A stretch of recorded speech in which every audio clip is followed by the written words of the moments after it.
Ahoy and welcome back, those beautiful fans at home. It is LCO day 5 of 5. It's the finals of the lower bracket now. I'm so excited for this team at Bliss versus Antic. It's a series to remember. 5 games on the 5th day. Basically, like, God created this and is like, it's time for a break, but don't worry, the 8th day is when things really kick off. But I'm so excited because you should also be excited for the watch party. Let's have a quick look at where you could be Monday night next week, viewing all the fantastic League of Legends games we have for you. Exclamation mark watch party is what you need to type out. Have a look at those tickets, have a look at those details. Hook up with your mates, go say, g'day, let's go have some fun, get the full place packed. Oh, I wish I could be there. Sadly, I can't be. Skimmy can't be. Tally could be. Probably won't be. But still, definitely worth checking out if you are a Sydney local. But we are here. We're excited. But first, let's have a quick replay of yesterday's games and see how these teams are faring heading into this series tonight. Let's see, another fight breaks out, this time near the Baron Pit itself. They all once again go into Curate. Look at him just get knocked up time and time again.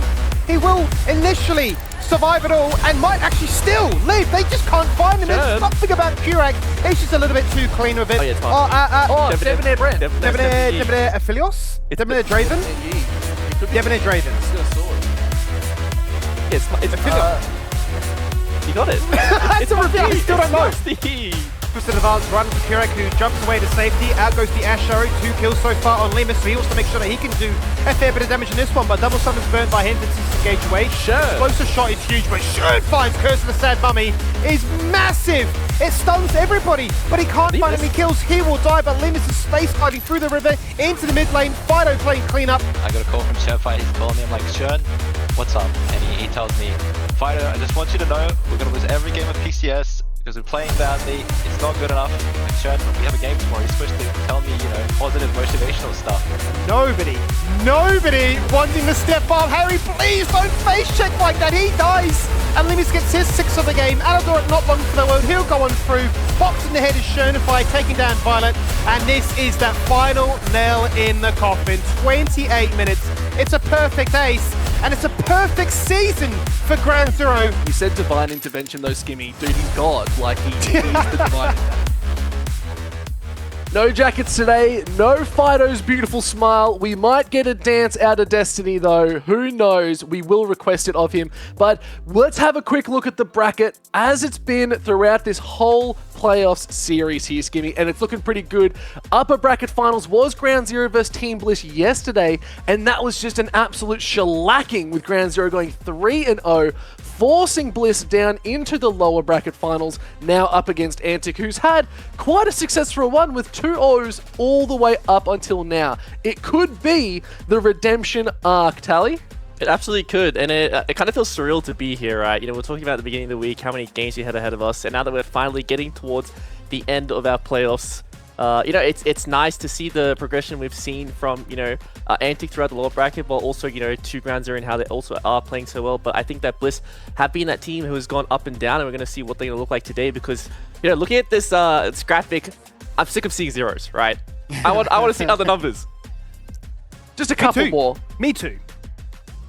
Well, so, Skimmy, like, I think the big thing here that we have to talk about is no matter what, a team from today is going to PCS. That's right. Yeah, it's been a 3-horse race this entire year, right? So anytime it's come down to the best of 5s, it's always been these teams duking it out time and time again. And yeah, back in Split 1, it was this exact matchup in the lower bracket. It did go to 5 games, so I'm crossing my fingers, I'm crossing my toes, I'm crossing my ears underneath this headset, and we're praying.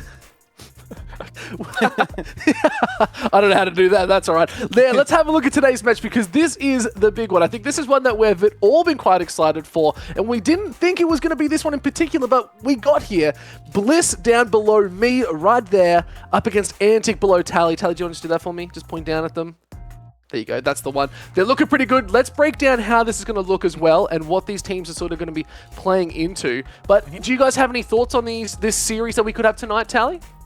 I would say, you know, we've seen a very standard look from Bliss so far. I think Schönfire pointed this one out pretty well in his interview. He mentioned that, you know, everyone thinks that his roster is the one that was one-dimensional, but I think that Bliss has been the team that, you know, really hasn't shown a lot of adaptivity throughout their series, and I think that one was exploited last night. Gonna have to see what, you know, really was the main, you know, change point that the team really wanted to go for, because it's hard to review and prove that quickly upon, you know, what you saw yesterday. And I think something has to change for this, you know, team to feel really comfortable in a best of 5. Well, we'll have to have a look. Let's look at the team itself, and let's get the Bliss roster up on your screen so you see who is going to be on this fantastic-looking team. Again, Biopanther, Kevy, Harry, Violet, and Aladoric, all absolute superstars in their own rights, all holding some form of a title or experience over many moons, many years. And this team, although had a hard time last night, they still probably got a couple things up their sleeves, Tally. Yeah, absolutely. We know this team is exceptional when they can finally shine, but we're just not really seeing that teamwork. That's the main thing I want to see from them. I think individually, you know, lane for lane, even Kevy in the jungle, they're all really, really good individually. But when, you know, the Bliss of old, or when I remember these players having the most success on their former rosters back in the past, is when that teamwork really kicks in. But I think, you know, when I look at Antic, I think it's the opposite, right? I feel like, you know, when you go lane for lane, they shouldn't really be doing so well against their counterparts in Bliss, but their teamwork is just really there. And I think that, you know, when they click, when they can attack, when they aren't just all of a sudden, you know, going for that very undisciplined gameplay that we mentioned in the past, they can shine as a roster and they can start winning team fights. It's those that I feel like it's that role swap almost, Skimmy, that really has invigorated this Antic lineup. Yeah, no, I agree. I mean, I think the likes of both Raze and Destiny have both shown up to be formidable opponents, and basically said, you know what, it doesn't actually take an entire career to be good at this one particular role. The lane, the meta, the champions, it's all working in our favor. And this could be the perfect storm of, you know, these highly esteemed individuals showcasing that, look, I can even do it on an off role. Well, we'll have to see how they're going to do, because we do know Raze have been playing some pretty favorable matchups. Again, the Tristana has been so popular at the moment. Corki too. We've got so many of these champions that are basically pick or ban. I versed to Tristana today in solo queue, and oh man, I understand why these guys are playing it now. It is just so busted. It hurt to verse, but still, we got some fantastic gameplay coming up here, Tally. And again, this was, I believe, this was their last roster. This was Antic versus Team Bliss again. And this was a pretty serious series. I think this was very career-defining for a lot of players. Yeah, this definitely was a very serious series. I think, you know, one of the main things I want to point out there was, you know, Kevy he's on the Sejuani, and I think he had so much more impact on the champion, and that one was denied from, you know, all 3 games yesterday, and that roster looked completely different, and this game also playing a carry rather than the facilitator. I think that we're probably going to see Bliss go for the same approach today. We're going to see Kevy playing some more carries rather than just playing, you know, that Maokai duty, that Vi duty. I think he's going to be enabled to really take over these games, and he's going to be that player who really shines for this team. Yeah, we've always talked about how this team is so very good. Like, Bliss is so good. Every player has the capacity to carry a game. Whether they can actually give the keys to the kingdom, you might even say, Skimmy, onto the right team members and being able to navigate the mid game, which I think we've noticed these teams sort of struggle the most in, is making sure they identify their win cons. Yeah, I mean, both these teams have had incredibly long seasons, right? They played the most out of anybody in the league, right? And a case for Antic running the lower bracket, all those extra on-stage scrims. Probably a blessing in disguise, right? Given that they did add Destiny into the roster, Raze goes to the mid lane, and a chance for them to figure out how they want to operate as a unit. As for Bliss, maybe also another case of quick turnarounds. We've had that upper bracket. Ground Zero continue to try and be that step above us, but we have beaten Antic in the past. They were a pretty well thought out series, but we got the clean 2-0 up against them then. Let's see if we can get the perfect result again tonight. Well, talking about results, let's have a look at some career titles that we have up for you, because this is pretty spicy. Like, career games played, wow. So many, almost too many, Tally. Yeah, that is a lot of games, but I think this is a pretty even spread of, you know, overall experience for both rosters. So, you know, the main standout for me is Foreigner. They did mention this is, you know, his like first deep dive into playoffs, and getting towards that game where, you know, everything is on the line, where you do win, you get to go overseas, and if you lose, all of a sudden your year is over. That pressure really mounts up, and it's going to be, you know, the rest of the roster from Antic to really rally Foreigner to make sure he is comfortable in this scenario. Well, let's have a look at career titles as well, which is, I got confused for my own liking for that one, unfortunately. But look at this, 12 titles to 9, but that's 4 players versus 2, Skimmy. Yeah, that's exactly right. I mean, Bliss, phenomenal in terms of what they've been able to achieve. Violet's had his most success when he has been partnered alongside Aladoric, who just wins. Simply gets it done every single time. Same can be said for Raze, with the most titles, tied actually with Babbitt, an old teammate, making him the most successful OS player ever in its history. So, look, it's going to be a massive battle, a massive occasion where these players simply refuse to lose. So I'm curious to see, you know, just how much it's going to come into effect, be it the experience, but some of those new ideas where players like Frona can sort of showcase what he's about. Well, one thing I wanted to point out, and one thing we definitely want to show you is Aladoric versus Raze, two players that have played alongside each other for so many years. I just want to, we can just break this down over the years, how many times these guys have won and played alongside each other. And Tally, it's pretty amazing. Yeah, the fact that Raze, you know, hasn't missed a final. This is 7 finals in a row that he has participated in the LCO, and every single time Aladoric is also playing, that is another finals for him. So, you know, today, this streak is going to break for one of these players, and I think that's such a big deal because you just look at the pedigree of both of these players and the fact they just win everything, and one of them today is just not going to be achieved that. It's almost kind of hurts me a little bit, like, right after 3 championships back-to-back, that's 3 splits where you get to sit and reign supreme, and then the chance that one of them's not going to get it now, that kind of hurts. Like, it's like this combo was so good, and now I'm worried about it, but Skinny, it's such an impressive feat, this as well. Like, I think getting to a finals, let alone, is big enough. It certainly is. I mean, these two individuals, as you would have seen in recent times, 3 back-to-back-to-back victories on the Chiefs together. Arguably the best roster in, LCO era especially, right? So they made history in that regard. You'll see those little gaps in the timeline. Aladoric taking a break, taking a split away. Raze spending time overseas playing in the LCS.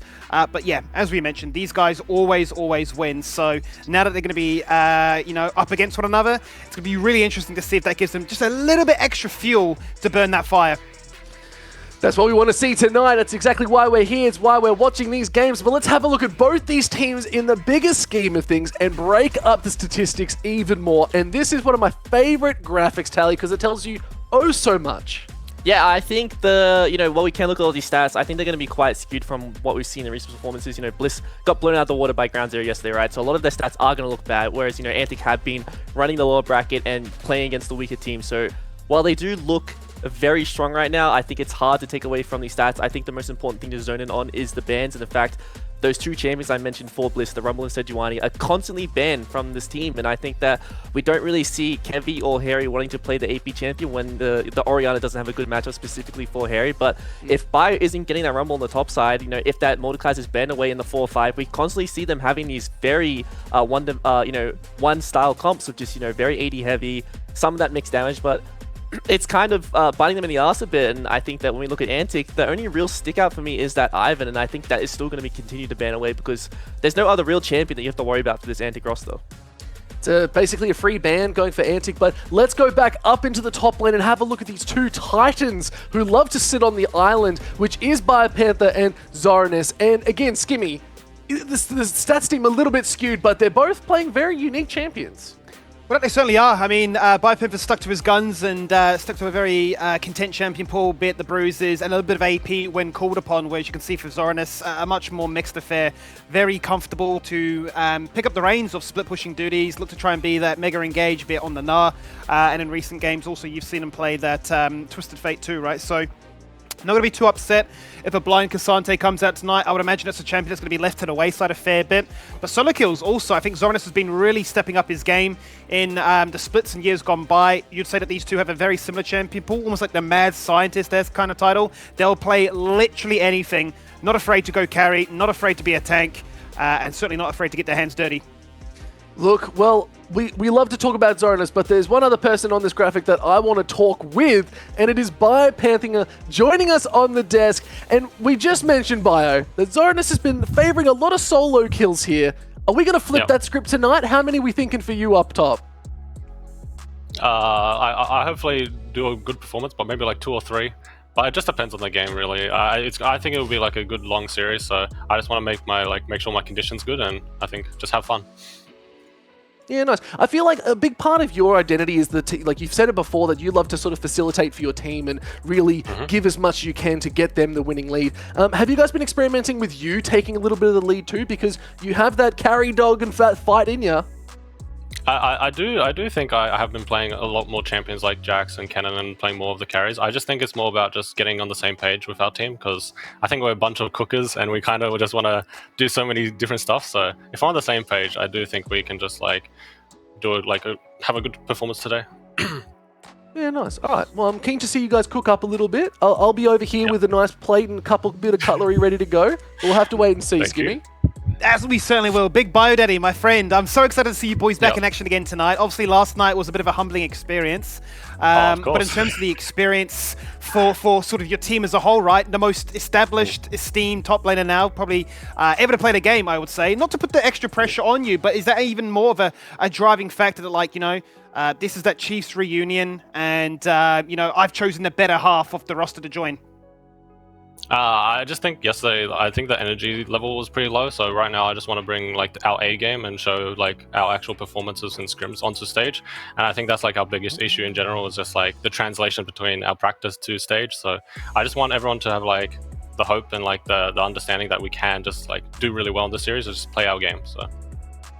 And on a final note from me, at least, we talked about some of the champions being played. We know that both you and Zonas quite like the Cassante. Surely there's a world in which we're both saying we don't want to play this champion because we can play this Zeri. We can go the Vayne, the Twist of Fate. Look, let's just ignore that champion. Don't even ban it. Let's have some fun.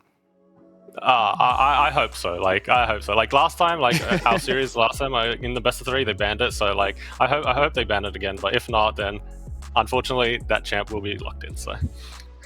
It is what it is, mate. Best of luck tonight, eh? Thank you so much.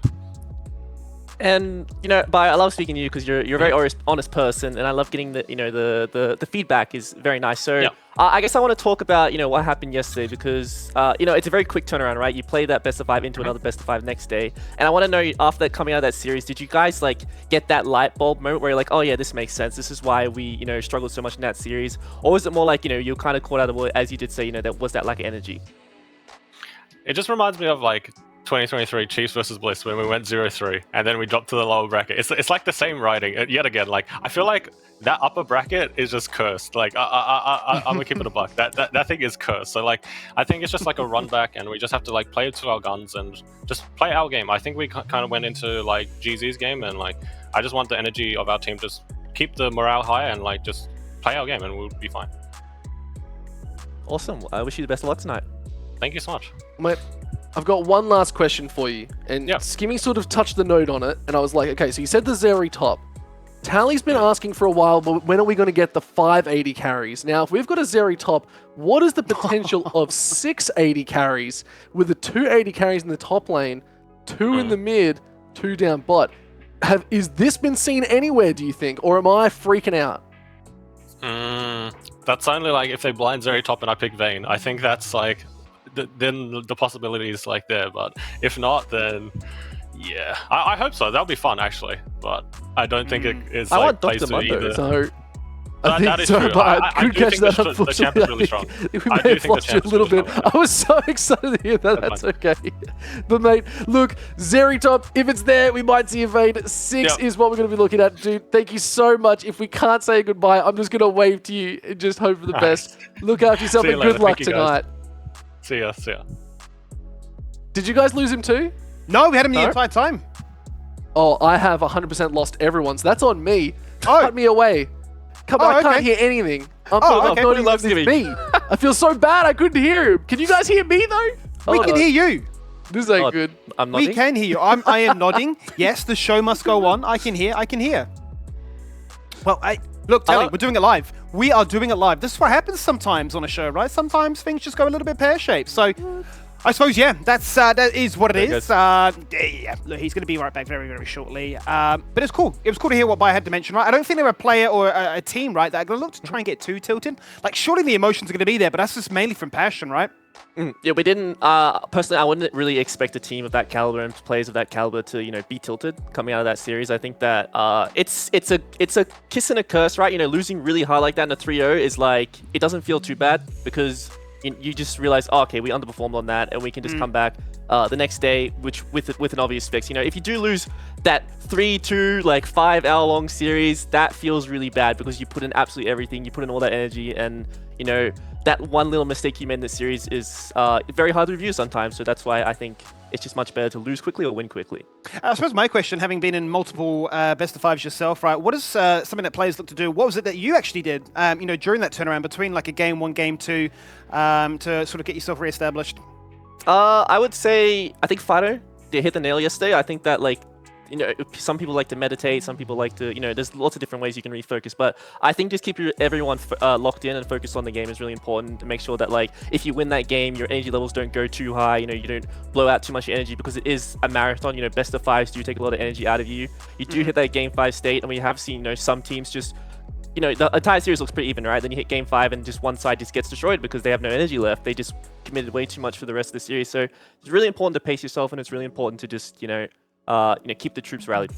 Would you say it's a fake effect when we've had teams, living these gaming houses despite us being on the sort of like online style of gameplay, right? Do you think living in a gaming house and having that ability to actually, respond those emotions in real time, as opposed to, all right, boys, Discord, I'm going to quickly mute, back in 10 minutes. Is there an actual tangible difference there, or should the skill always prevail? There's definitely a tangible difference. Being in person is always better. It's easier to review because, speaking face to face is just, it's OP. I'll be honest. It's a very nice thing, being able to, your coach comes downstairs, you group up around, like, I don't know, a PC or like the TV, your reviewers together as a team. It's so much more different than just watching a Discord screen share or something like that. So I think the energy is the main important thing, because you can match each other, but online, you're just going to mute your mic, go get a drink, come back, and then it's just like, all right, coach, what are we doing? All right, we're locking in, and that's exactly what we're going to do, because Dragku, once again, joins us on the line. Big dog himself, ready to see what you're all about, mate. I'm excited to see you guys in action again tonight. Are we wearing the hat? No hat? What are we thinking? I'll think about it game 1, but I'm just really cold, man. So cold. Oh, yeah. Look, I was speaking to Pike before. He said he was turning the heater on. I told him I was turning the fan on because I'm already too warm. And I think I've probably confused a lot of people in Australia thinking, but it's so cold. So what is going on in that regard? My question to you, I suppose, to kickstart this all, Draku, is what does it feel like to go up against some of your old teammates? Yeah, it's gonna be great, honestly. I don't know. The rest of them, I guess only Ali was on the same team as me, right? Yeah, so it's gonna be a banger. First Ali like 500 times in my career. So yeah, I guess this might be the final Naruto versus Sasuke battle. But I suppose also in terms of the supportive meta, like I know we've spoken about it a lot. We're like, oh, it's Leona, it's Nautilus, Leona and Nautilus. Obviously, you're a big fan of the Alistair. We see a lot of the Rakan come out from Eladoric. Is there a world in which we can get enchanters to try and get some really cool counter picks, or do you think it's just too strong right now in the sort of cookie cutter style? You just need those engaged tanks to roam and help elsewhere.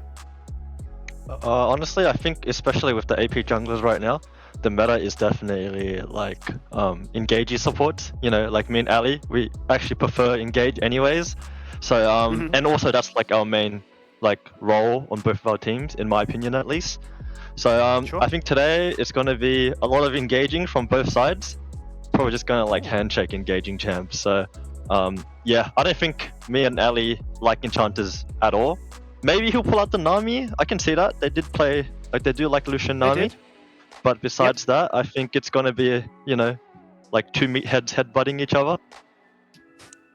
So we're not going to get the Mitch and Draku Garen Yumi combo is basically what you're saying, which is a bit of a shame, unfortunately. Oh, bro, I wish. I wish. I do wish as well. Telly, take it away, mate. I guess, I think, Skimmy has addressed a lot of the front-facing value, right? And I want to know a bit more about behind the scenes with you guys, because, with Ground Zero, we hear a lot about Ben V and what he does for the team as a coach, but I want to talk a bit about Swiper, what he really does for you guys as a team, and, like, what do you think he really helps you with? Is it like, he just makes sure you guys are all on the same page, or is he, really leading and, making sure you guys bounce back from some really hard series that you guys have had so far? I think DOS is actually like, or Swiper. I think he's actually the guy who I think he holds us all together. He does an excellent job at he gives everyone like VODs and stuff, homework to like watch. He kind of holds us all together, accountable as well. He makes sure everyone is not being children. I'm staring at myself right now, but yeah, he makes sure everyone is acting right, and he makes sure we're all going towards like the same common goal and all into one direction. He's definitely really good at leading us. And it's followed up. I just want to ask, because you guys versus Bliss, you already saw how that one went, and then you got to watch Bliss versus Ground Zero yesterday. Did you really take away anything from that series that you thought, was something that you guys could also exploit like Ground Zero did? Or do you think that, maybe that was just Ground Zero playing really well and Bliss just dropped the ball? Or, do you guys just feel a bit more confident after that watching that series? I think Ground Zero actually played really well yesterday, but I also think Bliss played pretty bad. They definitely played a lot better against us in our recent series, but yeah, I really hope they can play like yesterday so we can win. Definitely props to Benvi. I think he had some really good drafts to counter how Bliss want to play. Yeah, and also like Kurak mogged them on a dive, so He did. Ooh. He really did. Final question for me, Draku. Big, bold score predictions. What do you reckon? Best of 5? Oh, it's going to be a bang of like 5 or 4 games, in my opinion. I don't think it's going to be a 3-0, but I think it's going to be a banger series. Beautiful. Too close for a sweep. All right, Draku, mate. I'll let you go. I'll let you get yourself locked in to the engage threat machine, if you will. And we'll see you soon. Thank you. Best of luck. Bye. Well, there you have it. There you have it. I suppose as much as we'd like to see more of those enchanters, it's just not the time for it, right? I mean, it'd be a very niche moment, perhaps, in which there's like a Sejuani jungle and you're thinking maybe, just maybe. But I think you hit the nail on the head, right? Like, they are so good. Himself and Eladoric so good at finding those engages and allowing them to get the, the job done. And I was thinking, now that you mentioned like different supports in the bot lane, I was always thinking about like, okay, with Destiny going to AD carry and like he has played, he's a support, right? Why didn't they play like Senna with the tank supports in the bot lane, right? That makes the most sense to me. And we saw how strong that was for Ground Zero yesterday. So maybe it could still be an option for them to pull out. Maybe there's something they are hiding in another trump card they do have. Well, thanks for having me back, guys. I do feel bad, though. I think I've just replaced Draco, who was doing an awesome job at holding the desk together, guys. I don't know about you guys. You guys were struggling. He was full magic. So, but no, that's right. Let's have a look at the past overview of those games. And thank you for bearing with me, ladies and gentlemen out there. But it is Team Bliss versus Antic. Let's break these down as a little bit more, Tally. Yeah, I think that last time we saw these teams play, it was obviously a very confident win for Bliss, right? They just looked so strong in both games, but they did go the distance, right? And I think that we saw a different look from Antic. We are seeing them still continuing to play these mages in the jungle, and is that going to be the same carry through from this game? They have talked about how they believe this is the strongest iteration of the meta that they feel most comfortable on, and I think that we have mentioned it, the K'Sante in the top especially is going to be that very contested pick between both teams.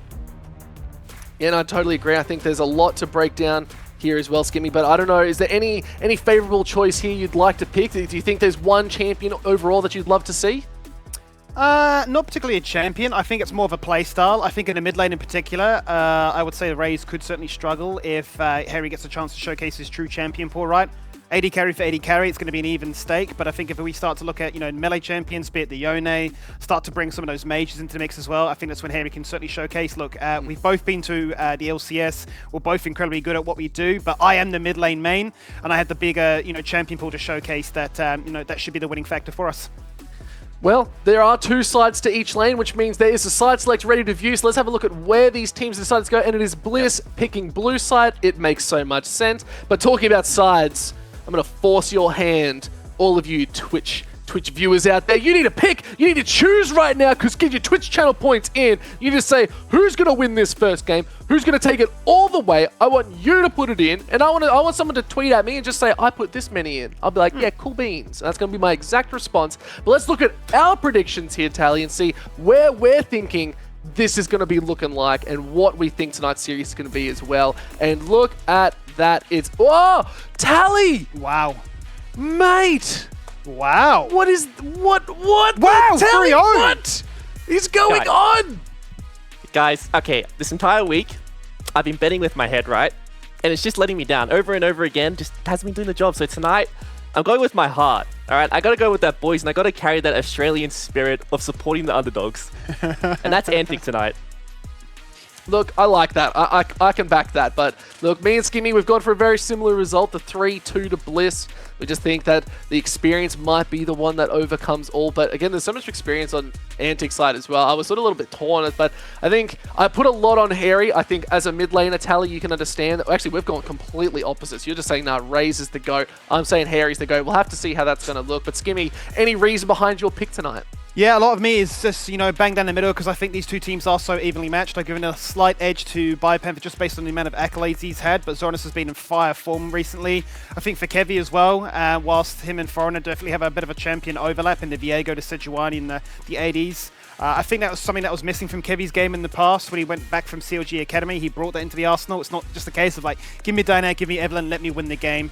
Once already I mentioned right for Harry, I think if he can showcase his deep champion pool, that should be the advantage. And same can be said for Violet, right? He is the AD carry main, whereas the supports, it really is that case of, who gets the better half of the trade, be it the Leona, the Nautilus, or whatever gets left up and available, because they are those two major engaged threats which hold, so much clutch factor. That's exactly what my prediction was based on. Harry is actually the mid laner. Raze is still an AD carry, so I was sort of like, I'm going to give it to the mid laner on that one. Meta be damned. I think the hands could be there. But the game's ready to go, guys. Take it away. Let's just jump straight in. Let's do just that. Let's load ourselves in. And boy, oh boy, look at that. It's a Zeri ban in the first rotation. Triple AD carries, if you consider it that much. And if I'm Raze right now, I'm thinking, I am not happy at all. Ooh, yeah, I think that we're going to see, well, I'm not too worried about Raze, right, because he can, go for those different AD carries that we have seen. We have seen Toby just playing a plethora of AD carries in the mid lane, so I think the pull is there. I'm more worried about Destiny, because I believe, with the Ezreal being taken, with that Zeri being banned, his pull is pinched, and he might be forced to get the Kai'Sa, but we didn't even talk about the fact that Ivan was left off, Skimmy. We didn't. No, we completely overlooked that. And that's a big discussion because I think this is going to set the tone for the series, right? If Antic lose with this Ivan, you start to doubt yourself. Perhaps you run it back in the game too. You lose again, it's this pick that you told everybody to be feared of, and it's not getting the end product. Yeah, surprised that, even this Ivan, even though the Ivan was left up, there was not a pick they need to take straight away, right? Because it's not a heavily contested pick. They could have left that one to the wayside, gone for something else they prioritized, but it's going to be the Ashe paired up with the Ivan, so, Destiny wants to take away this champion because he does feel pressured, but this is Bliss' answer. We talked about how they didn't feel, too comfortable in the amount of pressure they had. Now, all of a sudden, Kevy going for that carry, Harry playing the assassin that is, not something that Raze is going to be comfortable versing because he just isn't used to, versing these control mages compared to the AD carries, but an instant lock-in evolution might tell a different story, Skimmy. That it might do, indeed, right? Whenever he has been put into a position like this where all those premier AD carries are removed, Lucian has been his next go-to default. The Viego, obviously an absolute comfort of Kevy's, and a chance then for Harry to say, well, I can play these AP options, and I am nowhere near as limited as you would be instead. An opportunity then for Destiny too, to show how he can perform with an AD carry that doesn't have the mobility, right, of what he's played so far, the Zeri, the Ezreal, and so on. So a chance for them to have a little bit more engaged threat as we go into the second half of that ban phase. And no surprise to anybody, it's all supports. Yeah, I'm surprised what's going to happen right now to, Aldoric, because I think that Antic are going to take away the Alistar, Skimmy, because, these are all the melee supports being gone, the Leona, Rakan, the Nautilus, the Braum. So, there's, I guess there is the Rel, right? So they're going to handshake trade those two melee supports if they want either one. But this could just be the top laner coming out and then that support counter pick being held for Dracu, and then all of a sudden Aldoric is going to find himself in that uncoupled matchup. But Dracu takes away the Alistar instead, wants that priority, probably just going to see either a counter pick coming out towards this Alistar. We've seen the range supports do pretty well into this champion. That is something you have wanted out of Aldoric in the bot lane, but there still is always the possibility to just match that one up with your own melee support in the Rel. That's exactly right. Yeah, it could certainly be a case of just going tank for tank, but it would certainly spice things up if we were to chuck another champion into the mix of things. Fresh is up there in terms of a champion that could maybe fit the bill of a hybrid between the two, but Rel too good to pass up on. And that's how Bliss will line up in game one. And here's the, the 5P counter. Are we going to get the classic top lane matchup? This is probably one of the all-time top lane matchups, Skimmy, of the Renekton versus Gnar. It's been a very long time since we've seen this one come out. It's the, no one truly knows who wins. Everyone's like, oh yeah, Renekton wins the early game, Gnar wins after first base, and, he starts to win the side lane. But we're seeing a different look from both teams, right? We see Bliss, all of a sudden, they want priority in every lane. They want to be able to fight in every single lane. They have Renekton in top, LeBlanc in mid, Rel in bot lane. They have gankable pressure everywhere. Well, Antic got rid of that mage jungler that Foreigner just wants to farm and scale. All of a sudden, he's playing the green finger. He's going to be able to counter gank this Viego if he does mark him throughout the early game. Getting towards the mid game, the LeBlanc's going to find much harder time to really take over. This Ezreal's going to, not do as much damage when all these shields are being there, but we all remember that game Harry had on LeBlanc against Dire was a very long time ago, and how Cat3 was having such a rough time against that champion. It was so brutal, and that wasn't a case of, yeah, you can have the mobility to try and run away, but what happens when a double distort comes across the wall, the chains, the tether, it all connects, you're like, oh, well, sweet as, I'm just dead, so can't really outplay that one. But they will have the Ashe for that engage, they'll have the Nada follow things up, the flanking Alistar, which we've already seen have a ton of success, and an Ivan draft, which is probably the best time to see Ivan, right? All these AD options that are going to get the shield, going to get the slingshot, and get the uptime to do as much as they can. Yeah, and this is a good look for, I would say, Bliss Game 1 specifically, just because a lot of these champions they're seeing right now, the LeBlanc and the Viego, even Ezreal, these are 3 champs that if they do perform extremely well, they're going to go into the back of the head of Antic, where they think they might have to ban this one, because we look at what they ban, the Leona, the Rumble, and the Sejuani. I would say, 2 of those champions are locked in the Rumble and Sejuani, pretty much both sides, but the Leona could be a flex ban. So all of a sudden, if you have to drop one ban for one that's going to be in this game, Leona comes out next game, it could have a huge performance. It certainly could, and I think we've really hit the discussion on what we'd like to see, what we expected to see, and what we're getting going into Game 1 of this best of 5. It's the final chance for either of these teams to get themselves over to PCS. For Antic, it would be the perfect year. 2 trips from 2, and for Bliss, a super team built to do one thing, replicate the success of the Chiefs. Let's load in then and see if anything occurs at level 1. What team has read what team, Skimmy? We do see the collapse happening. This is Foreigner walking into 4 people. And he certainly is. He's going to get instantly shot on down, flash to safety, but there is no safety to be found. The Ignite was already ticking. The Soul's there to claim, but Kevy's burning as well. So Dragu claims that. Violet now, not long as well, and you're really confused thinking, but it was Antic that went for the face check. That's 5 members versus 4 members. This is the Ashe at level 1. This is the Pulverize from an Alistar at level 1. Even though Foreigner does fall down instantly, LeBlanc is not a good champ at level 1 compared to, Lucian with the double tap, with the press the attack. And we see the Ignite cleaning up Kevy on the backside. Ashe, another extremely strong champ at level 1. Important thing to note, Skimmy, is the fact that, there is 2 flashes down right now. Destiny and Foreigner both lost their flashes, whereas Kevy lost his. So the main way of punishing these summoners in the early game would have been that jungler from Kevy, but now that he doesn't have his flash, those ganks are much harder to pull off. They certainly are. Summoners or flashes lacking in the jungle department, no ignites in the bot lane as well for the supports to roam and influence elsewhere in the map. And I think once again it's going to be a very common example of just how easily both can get unleashed from the lanes, right? How many times have we talked about the ability to let Dragu or Eladoric do what they do best?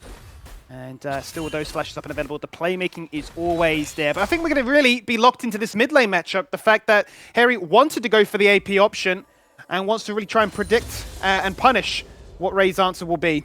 Yeah, I think LeBlanc this game is a really, really strong champ, obviously. Harry forcing a dash because he wants to get that level 2 as soon as possible. Not going to find it, though. This is going to be a lot of health damage going on to Harry.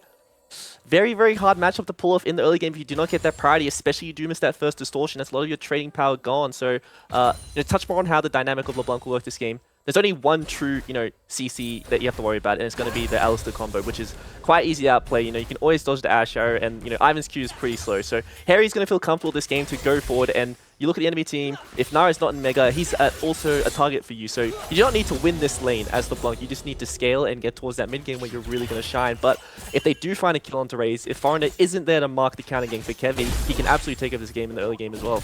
Definitely have a lot of influence over the game from that mid lane is what I'm really gathering from that one. And also you touched on just how volatile it can be in the top half of the map, right? Be it the Renekton in favor or perhaps it go in Nar's favor instead, is once again more trading taking place in mid lane, both chugging for those potions, getting critically low.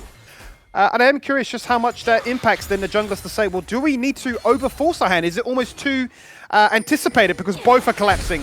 Raze does have the sustain advantage. Harry had no potions there, but he had access to that health potion and the cooking in his inventory, so can sustain up. The wave is pushing to him, so Harry forced the base. He's going to miss experience on the mid wave.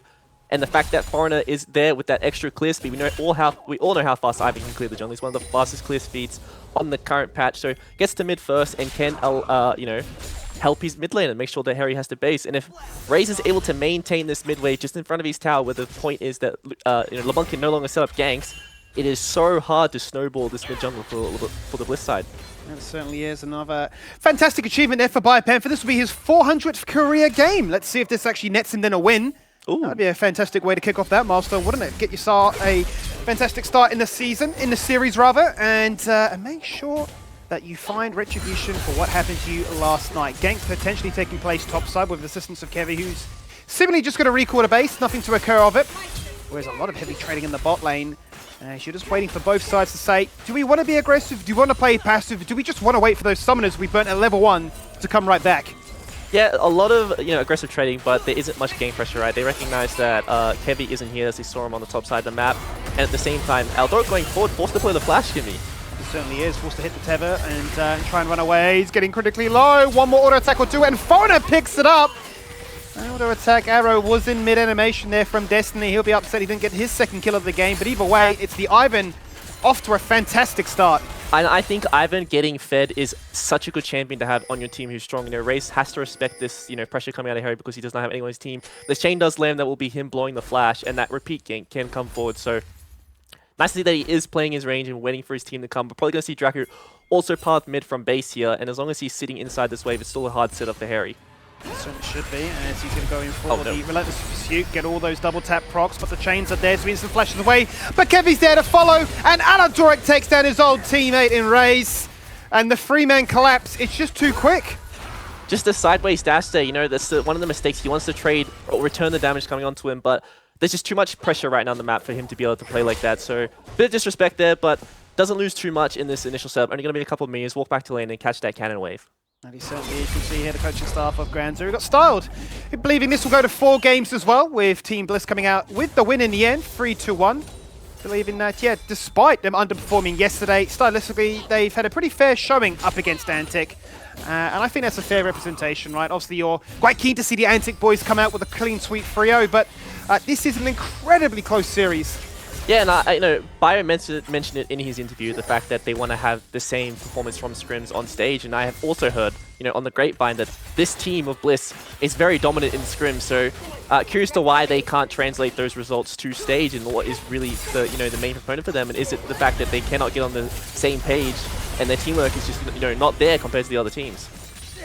We certainly need to find a little bit of success, and perhaps just getting the Ivan that's been denied away from you every single game is that deal breaker. Maybe it is just that way for you to feel at home, at ease, and add an opportunity to say, forget these grubs, let's go for the dragon. Yeah, this is completely normal trade. Kevy on the Viego wants to go for the grubs, more experience for him. Just the overall, as the jungler, you're much happier you're taking this trade, but as the team of Antic, getting that dragon, getting the stacks as soon as possible is even better, especially by the fact that this is that Chemtech Dragon early on, so it's not going to be a weaker soul, and if you do get one of those good souls, and if you can play for that, I think their team fight is extremely strong, and if they do have control of these dragons, this could be a potential win condition for them. Certainly could be a potential win condition. Every single game, though, it seems like it's getting denied and denied and denied. You can stack up 2, maybe even 3, and then it comes to that late game stage, and you've sacrificed so much from letting them push with those grubs that you can't go for that soul point. Both supports on a nice reset, both roaming towards top side, both with an idea that something's about to happen. Dracu not going to face check, plants the warning, goes to the 1-man pole, and then Meganar locks down Aldoric even longer. Stuck against the wall, unable to move around, Dominus activated, but too little too late. Yeah, easy as that. They just disengaged that one completely. This is the strength of the Meganar. They were looking for that the dive on the top side, but Zoranus times his rage bar so well that if that wave was going to collapse and they do find him on the turret, he can outplay that one because you never want to dive a Meganar. It's just way too hard to deal with. But they also want to find Foreigner's jungler. They want to catch him out because Kevy wants to fight this guy, but now Foreigner has Daisy. He's not alone in these situations, but Raze on that tower dive. He's got to be careful here. He goes for that relentless pursuit dash away, but it's just so hard to outmaneuver the LeBlanc as well as the Viego coming at you with just an abundance of damage. And a second time now, but they punished on some really good timing before both Dracu and Foreigner can get there. Yeah, just another good gank by Kevy. He's on the map, even though he is getting counted quite a lot, he does have the kill participation, and Raze is going to fall behind in this early game. And that is so massive for the dynamic of this game. The fact that Harry is going to be unleashed in his 1v1 to now rotate and impact the map, because Raze no longer can play for that priority. He's down a bit too much in the item department. Sork Shoes being completed for Harry means he has that extra bit of penetration to get through the magic resist we see come out of Raze, and he's going to get towards that first item much faster than his counterpart. And this priority could just mean that these side lanes are going to suffer, Skimmy. Yes, certainly could. That the Renekton will be that much more viable and that much more relevant for a longer period of this game, and that the safety of hitting those side lanes when we do break apart into the mid-game would favour them as a result. Next set of grubs then, a couple of minutes away. We'll have to see if any lane swaps take place as a result. It's been a very common trend during this playoff this year. Let's see if that one continues. There's already the bot lane of Antic look to rotate. Spotted on vision, mind you, so completely tracked through the bottom half of this river, as they will just pop their nose into mid. Yeah, all they want to do is to, clear clear the river vision. They want to make sure that Raze has a side to play to, and he doesn't, you know, feel too pressure from both sides of the lane. They want to use their bot prior that they do have with the Ashe to group up and do something. Even staying around here could be a potential gank if Harry does use that distortion forward. They have the arrow. They certainly do. Doesn't connect on this occasion though. Harry just skirting along the outer ring of that tower. And the potential 4-man gank doesn't work out in the end. So Frona back to business, back to playing on the top half of the map. Going to be matched here by Kevy as they look to try and make friends with the jungle camps. And look to find their next target. Yeah, he's just waiting for his smite, going to secure that crab and get out of there as soon as possible. I assume these next scrubs that are spawning in a minute will probably just be given to Bliss again. You know, that dragon is not going to be there in response, so either we see the lane swap of the bot lane coming up to these scrubs and a complete 5v5 happening, or I expect to see Foreigner on that bot side, you know, pressuring a potential tower dive with, you know, Draco being level 7, already having that ulti to the level 5 Aladoric. Yeah, Aladoric being on a bit of a roam, but unfortunately falling behind as a result of that one, and we know just how strong the Alistar ult can be to not only set up and engage, but bait out some target switching, and to shrug it all in the end, really, there. But as you mentioned, it would be a curious case if they were to go for these grubs, because in the 1v1, it's a case of Raze. You cannot simply exist, because if you try and trade back, Kevy's always there. Yeah, it just cannot play the contest away, pretty much. It's so easy to land the chain on Lucian. He's only a 500 range 80 carries, so he's extremely low range. He's so easy to set up for LeBlanc. There's no counter trade onto Harry, so there's no reason for him to be able to, you know, be up that far to find that trade. But Violet, no flash here, going forward. Oh my god, the arcane shift into Destiny's face. It's absolutely crazy there. Denies the vision. Daisy gets to pulverize, knocks them all up, and Destiny also answers back. And that is the strength point now for Antic. While Sovereign has done a phenomenal job topside, you're all rallying behind Destiny on this Ashe. Yeah, and the battle right now, or the leg race right now, Skimmy, is, you know, have Antic done enough to get, you know, the Destiny ahead, to get Foreign ahead enough to mitigate what Harry can do in this mid game. Hold my point though, is the fight's happening. Yeah, look at that from Kevy. Drake across the wall, TP in from Harry. You're not going anywhere. And a strong point topside for Antic now. That also gets dismissed. As Team Bliss say, yeah, we were getting these grubs, and if you ever tried to contest, that was the wrong decision. Yeah, just another easy pickup. I was surprised that they decided to rotate to the top side rather than just keep Destiny on that bot side. You know, the map is split. They can keep Violet off that tower and allow the 80 carry to get even further ahead, because Kraken and Berserk Greaves already completed in the inventory of the Ashe, so Destiny is so strong right now. And if this was a player who would, you know, has played 80 carry for a very long time, we would say Antic are in such a comfortable position to win this game, right? But there's still a lot of unknowns when it comes to Destiny, since he has that role swap. But every single game he's got ahead so far, Skimmy, he has had these pop-off carry performances. And he certainly has. I don't think anybody's going to forget that 18-kill game he had on the Israel anytime soon. That was the standout of this playoff so far. And it's been a phenomenal time for them to showcase just how strong they can be with the experience alone, let alone playing that role for their entire, you know, League of Legends career. But you touched on that Kraken Slayer being there, the Redemption's now being picked up by Foreigner, so their contesting fighting power isn't too shabby. They're down about 1,000 gold at the 12-minute mark, but Kevy's really made sure that on a Feast of Famine champion like the Viego, he must get ahead. The Redemption is complete for Foreigner here, so it's a nice heal to deny a bit of a, you know, reset coming out of Kevy, but Arrow's going forward, Skimmy. That certainly is. Really nice Heartbreaker trying to cover some distance, but he's still going to get locked down here by Draku on that Alistar. Getting peppered down by the Ashe, and that's kill number 3 going to Destiny. And it almost feels like opposites attract. Whilst Team Bliss wanted the grubs and Antic got greedy and got punished, the opposite now happens here towards the Drake. And this is the second drag going to Antic and another kill going to Destiny. The fact that he even was able to buffer out the combo with his own ult to dodge the, you know, straight up CC, but still got run down. That's the sticking power of Ivan and the Ashe. You know, the slows will just go there, and the fact that if, you know, Bio overextends these team fights on the Renekton or Aladoric or Kevy, if they misplay, they are not getting out, because the sticking power from Antic is so hard to deal with. That certainly is. They got a lot of lockdown between the hard CC and just that soft CC that slows you down a fair bit. There is the Mountain Drake, so it's going to be a very tanky squad of Antic and look to try and pick that one up as a soul in about 10 minutes time. But this is a very interesting game state right now, because you're really considering, all right, what is the overall win condition? And surely, you know, you've had this ease of access to take down the Lucian. What's stopping you doing the same to Ashe? I think the 5v5 department right now will be in safe hands of Antic, unless, you know, I think Bliss can take that 5v5 if they do use their silent priority to collapse onto mid and find the crucial members like Destiny and Raze. But, you know, as time goes on, you know, Gnar can be that replacement 80 carry. You know, I do not believe they're going to be able to take out all these members in one go, right? It's going to be LeBlanc go in and pick one of them, and I think that if the others, it's kind of like that Hydra, Skimmy, all over again. You know, Zoranus can absolutely take over these team fights with the Ivan in his back pocket. And I think that Bliss really needs to play these side lanes, and they probably wish they had the Ashe in this kind of game state to find picks, because all of a sudden they have this Ezreal who's behind and just will not be doing the same DPS or map control that Destiny can right now. And I suppose also there's a degree of, alright, it's not alarm bells just yet for Bliss, because there's not too many tanky members for you to feel like your Ezreal champion's being counted in the itemization department, right? How many times have we seen, yep, you need to pick up that last Whisper, you need to get the Seryldas, be it the Blade of the Rune King, like, it's not really ideal, but it's what the game warrants.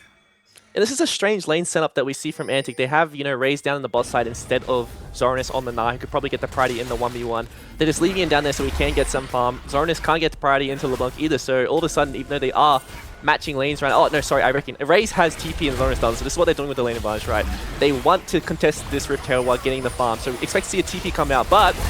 Full CC combo onto Violet's head, forced the Arcane Shift away to safety, barrier popped and Daisy still pursuing. Two-man Magnet Storm locks him down, True Shot barrage to pet them all so low, and Harry makes light work of that one, jumps in, gets the kill, Heartbreaker to run away as Kevy fights tooth and nail, but gets simply slammed up against the wall by Zoranus. Raze, kill number 4, or death number 4 rather, not his game for sure, and 4-0-4 is what Harry now becomes. Yeah, and that was just Harry landing both distortions onto Destiny, even though he did get that flash out. Harry's doing a really good job to skirt the members around, and the one thing they do not have for this LeBlanc is going to be that lockdown. As we do go into the replay, they aggress onto Violet here, but they do not find the the kill, right? They do not commit. They throw out the arrow, they throw out the Ivan route, but they feel like they have to kite here. Even though Destiny flashes does get hit by both distortions, Aldor finding that flash engage, and Via on the flank. The shields come through from the Ivan, but Rel can just delete those ones with the Q, and that's going to be a lot of the defensive power of the team being removed. Zoranus finds kills on the trade, but Harry is just unleashed, finds himself 3 kills this fight, and that is going to be such a big deal for this roster now. And you are wondering, alright, based on that laning stage, maybe Raze can look to try and take a bit of advantage where they are certainly so strong, but as soon as that Kevy gank came through, it completely swung the balance, and now at our first initial 5v5, to scoop up a triple kill, really gets us that deja vu moment, like you mentioned at the start of this game, up against the Direwolves. Yeah, and I think that this is really, really nice for Bliss, right? Now all of a sudden Harry has the acceleration he needs to get to that, death cap or the, his next major large rod item that he wants to go for, and he completely take over the game when he gets to 2 items, because there will probably be no magic just coming out of the enemy team. It's just going to be foreigner shields. Well, Ivan can pull out shields. He is an extremely squishy champion, so this is probably what their idea was when it came to giving that champion, is the fact that he's just a support in the jungle and another target for the LeBlanc in the mid lane.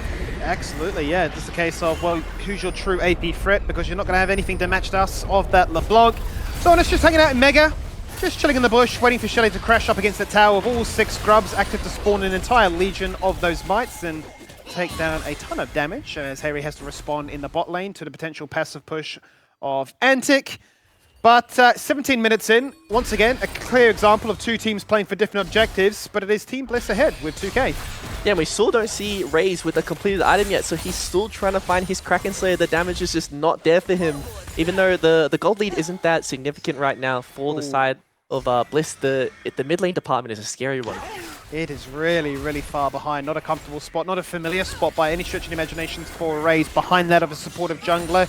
Just above his support, only 1k ahead, while sorely lagging behind that of Harry and Biovan. Those 2 combined, bit of a powerhouse right now. Yeah, absolutely a bit of powerhouse. I think that both top laners are having, the classic, like, all right, no one's playing to us, we're just going to 10 CS per minute and, scale up into these team fights. And this was going to benefit Bio, because when he rocks up to these team fights with the TP flank like he did last time, he's going to be doing so much damage because, Renekton, another champ who can delete those Ivan shields with the Ruthless Predator when it is above 50 Fury. So a good pickup as well. They have a lot of ways to deal with this, the shields coming out of Ivan, and when the the DPS isn't coming out in response from Antic, because the only 2 major threats right now of Antic are the Gnar and the Ashe. They can kind of ignore what Lucian is outputting right now. It's pretty easy for Vi to really take over these team fights. And it certainly is, and without any kind of Lemus cosplay of the Ashe, right, where he was setting those arrows off cooldown, cross-map time and time again, and landing them, we have been very much keeping that arrow close to ourselves, making sure that we're only using it when a fight truly breaks out instead. So, Zoranus going to pick up a tower. That was the trade. We're not interested in grouping up and fighting for this 3rd spawn. We need to make sure that we're on an even footing before we decide to battle one more time. And a few of those crucial summoners down as well, right? Double flash missing for Raze and Destiny. Aldor? Another could be caught out of position though, is Draco looks to start off the fight, leaping to safety, but will safety be found? Redemption to get them low. Magnet Storm just to keep them close, I suppose. That's a fantastic pick for Antic. I was going to say, this is, Antic's time to strike. They need to wait for Harry to show on a side lane and then go for that engage.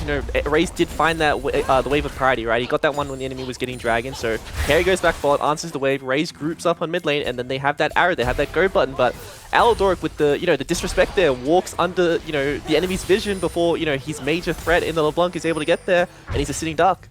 It is a bit of a sitting duck there, and now Foreigner's going to pick up that second item spike, Moonstone Renewer, nice little cheap item spike for them, so it's the battle between that and the Ezreal, you'd suppose, in terms of the cheapest items to make sure you're in that strong point of the game, but we're about to hit that 20-minute mark, the Baron will be up and active, and do you think once all these summoners come back, because a whole host of flashes are soon to be there, any team would decide to, try and rush the Baron?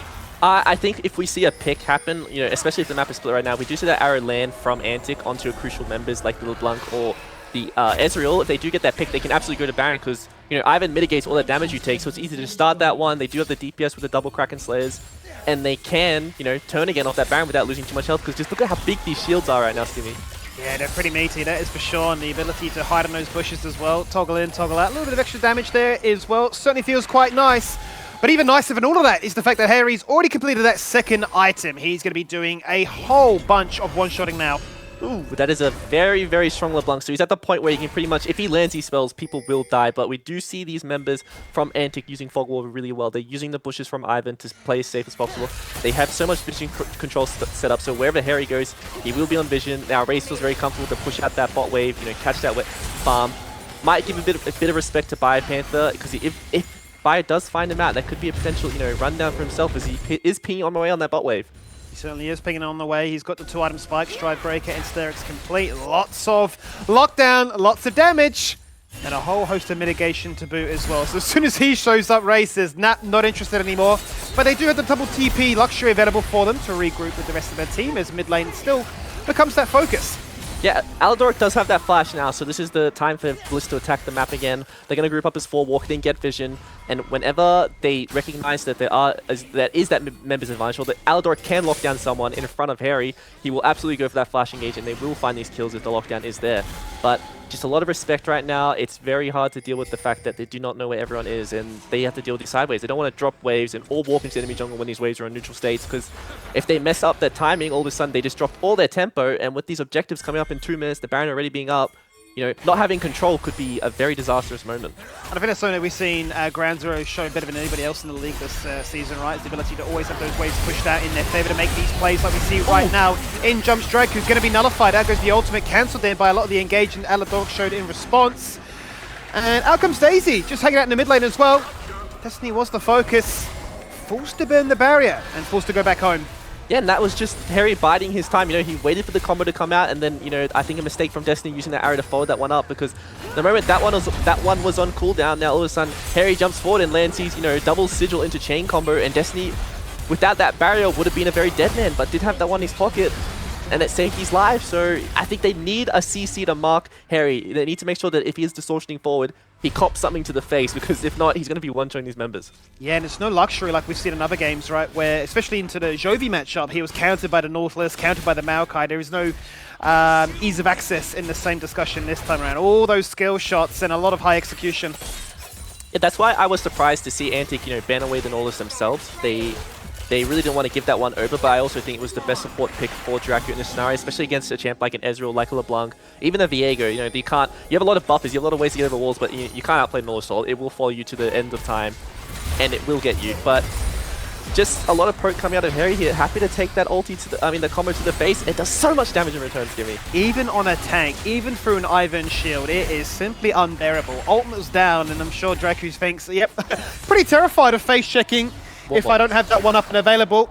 But we've delayed what could have been that potential Baron on spawn long enough that that 4th dragon has come to life. They do see Harry on the top wave here, so we might see an arrow come out or an engage from Antic. They feel much more comfortable to go forward when the major threat from LeBlanc is not here. Even though he does TP, that is 5 seconds where he's not in the fight, Jimmy.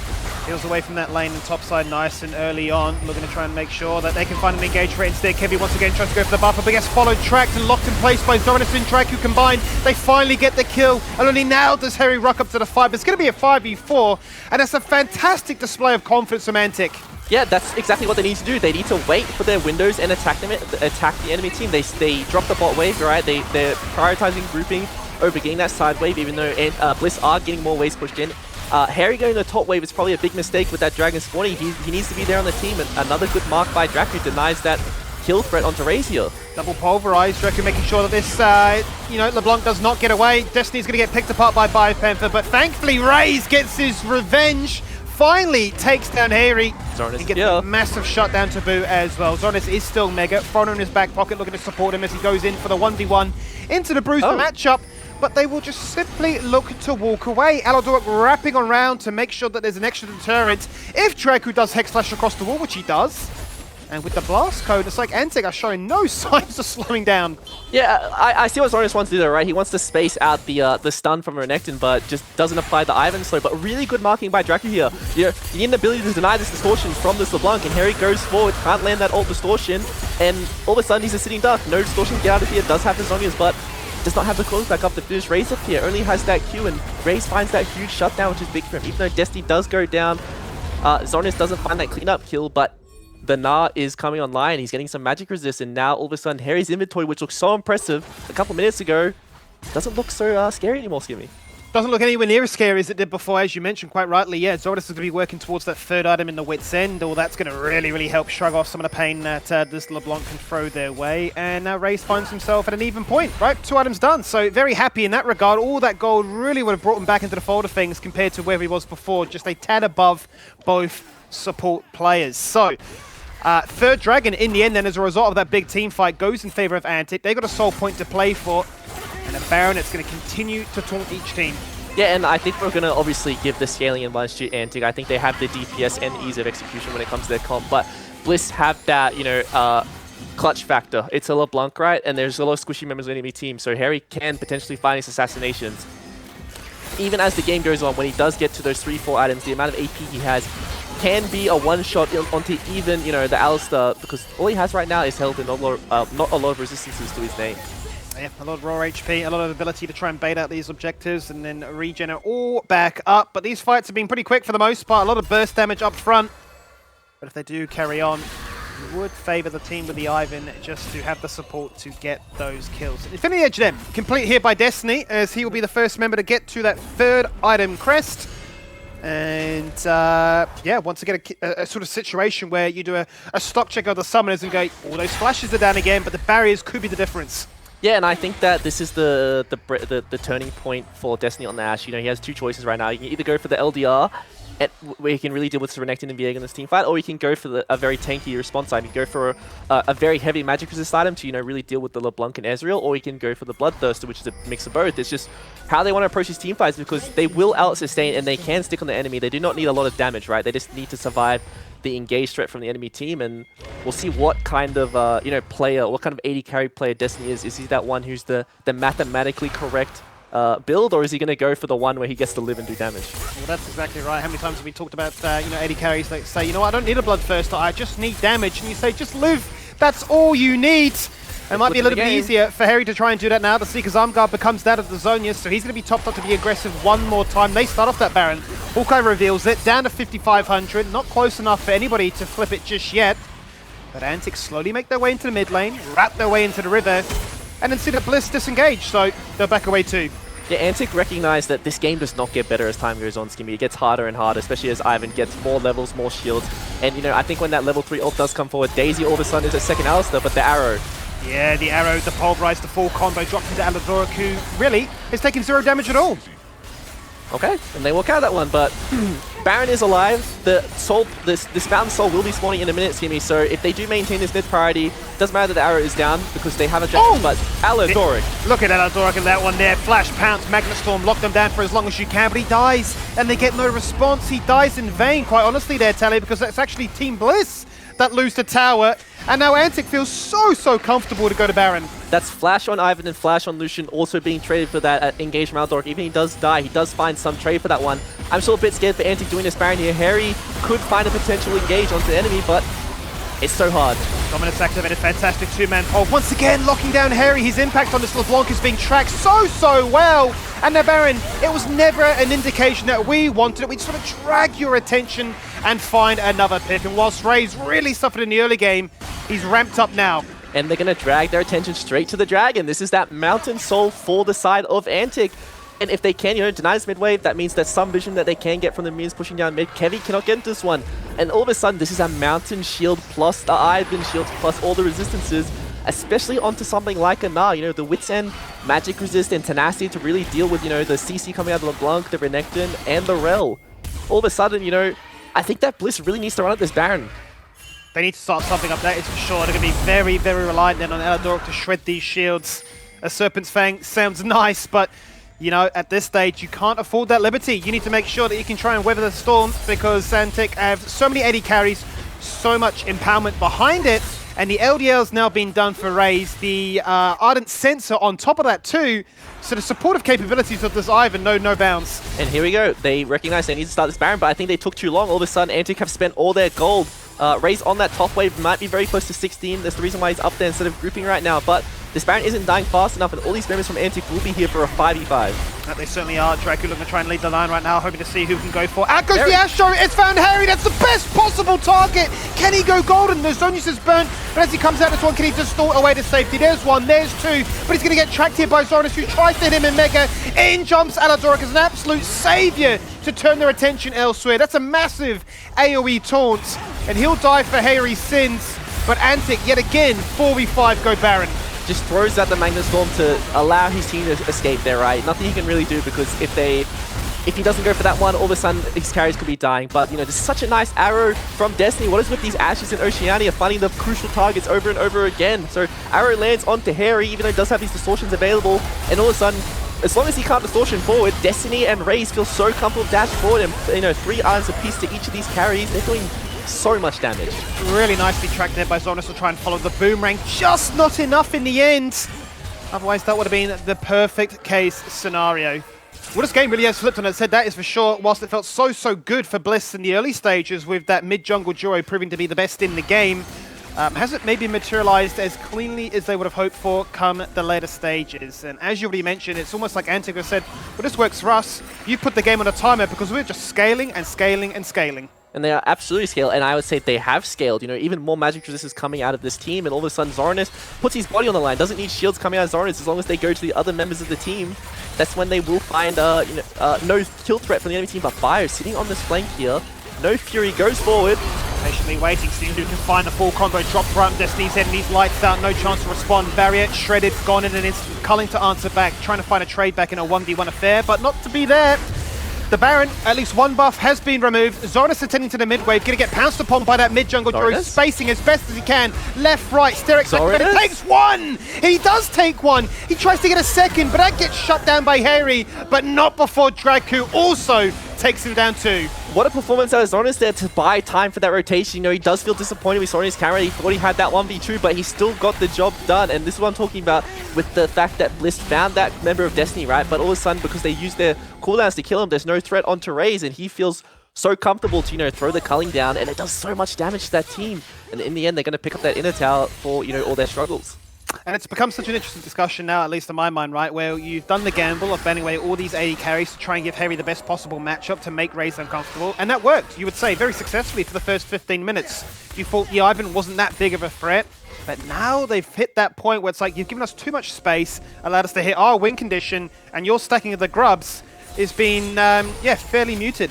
Yeah, and Ivan is kind of a very weird champion, right? Because, he is a support. He doesn't really do a lot of damage, but he's one of the best scaling champs in the game because all of a sudden, get to that late game, and it's a 6v5, right? You have Daisy, and the fact that it's it's like a Dr. Mundo who CCs you, who, can face check and get vision for you. Also, you can throw shields on it, so you can do some damage with Daisy as well. Is OP, and this champion is a really underrated late game champion. It's nice to see that they are utilizing it well, and it can sort of function as that solo AP champion just from all the AoE damage those, seeds are doing. I do wonder if that means it's going to get banned away in the next game, or if they think, you know what, it's enough of an experiment for us to do this. Nice little buffer there from Eladoric.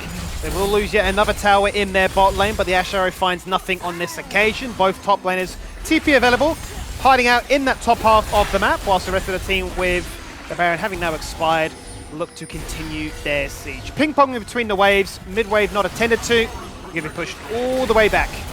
Yeah, just a lot of control here. This is the Elder spawning in a minute and a half, and I think that Bliss has done a good job to stall this game to this point because this is their only major win condition left, right? They need to get this Elder Dragon. They cannot allow this to go to a 5v5 around the objective. They need to find a pick and secure that one for themselves so they can win the game, because I think this is going to come down to Kevy's hands, and if he can find that smite, because they don't have kill pressure on the Gnar on the side. They don't win the 5v5s.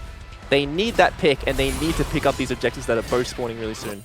Yeah, they certainly do. Thankfully for either side, there is going to be that distinct spawning of two. No ability for either side to try and rush and find which one may be more favorable for them. A minute then for the Elder, 2 for the Baron, and Bliss, well, they've been put on a timer already, but even more so now. And Ray's already completed the Infinity Edge. That's 4 items for himself, and 3 bands going towards him in the mid lane. Had a really rough performance in the laning phase, but all of a sudden, he is fed. He's one of the most fed members in the game, and probably doing the most damage right now when it comes to the single target DPS. So he is online. He's tied highest level in the game with Violet. Also, Violet doing a really good job. They have a lot of experience right now, and he is building towards that 4th item. But this is Ezreal. This is a champion whose damage is just blocked by this really fat Alistar and the Ivan shields. Yeah, and not going to be able to match the power with the crit scaling, right? You got the double Lucian and Asho that are just outputting so much more than you could hope to achieve there as the Ezreal. Yes, you're nimble. Yes, you're very hard to lock down. But you're more of a complementing factor, you would say, at this stage. Let's see what they can do here as that Elder is up and available. TP coming in here from the side of LeBlanc. Going to be matched here by Zorinus on the flank. Looking to try and find the best angle they can get. And the Elder dance, it now begins. Draku's on the flank, Skimmy, watch the combo. Looking for it, there it is. Oh, it's the headbutt to knock away Aladoric, then the pounce on towards Kevy, and Kevy goes to try and run away. Out comes the Magna Storm, maybe that's the turning point in this one. 2 members locked on down, headbutt to Harry, still hunting for an angle to get himself into this team fight. Kevy, not long for the world anymore, jumps in with his final chance, hits the stun, not to be there. Raze takes down Violet in a nice 1v1 cinematic moment for him, but this is all things Antic right now. Bliss completely wiped. They're all full health, Skimmy. How do you beat Ivan at this point in the game, especially when you don't have AoE, you do not have any of these late game carries that Bliss really needed? This was the look Bliss wanted to go for this game. They wanted to look all early game, everything they wanted, and they achieved it, Skinny, right? They won that mid lane so hard. They got the early lead, but it just wasn't enough to beat this Ivan, and I think that if you're a Bliss fan, if you're a Bliss team member, this one needs to be banned. Yeah, I certainly do agree with that one. It's going to feel like it's going to be so frustrating to reflect on this game, to think, how did our 404 LeBlanc fall behind? How did we lose this game? They gifted Antic so much opportunity. Look at Raze visually popping off there, head in his hands at the start of this game, but by the end, he's let a bit of a war cry, you'd say. Yeah, absolutely. I know for a fact that the side of Antic is an emotional team, so they can really, but this is the first time we see them win a game in a best of series, right? So they can carry this, emotions forward and might be able to help them throughout this series, and we're gonna have to see, can Bliss bounce back? Because obviously they went for that aggressive early game in game 1, but they can absolutely go back to, those more scaling heavy oriented, macro focused team comps that we saw them have so much success on against Bliss in those series past. Well, it makes it then 4 defeats on the bounce here for Bliss within 24 hours. They still need to find a way to get back into those winning ways, as Antic have shown them that we're not going to roll over. We're not going to be that easy answer in that lower bracket, as they become one step closer to qualifying to the PCS. We'll jump to a quick break and be back for Game 2.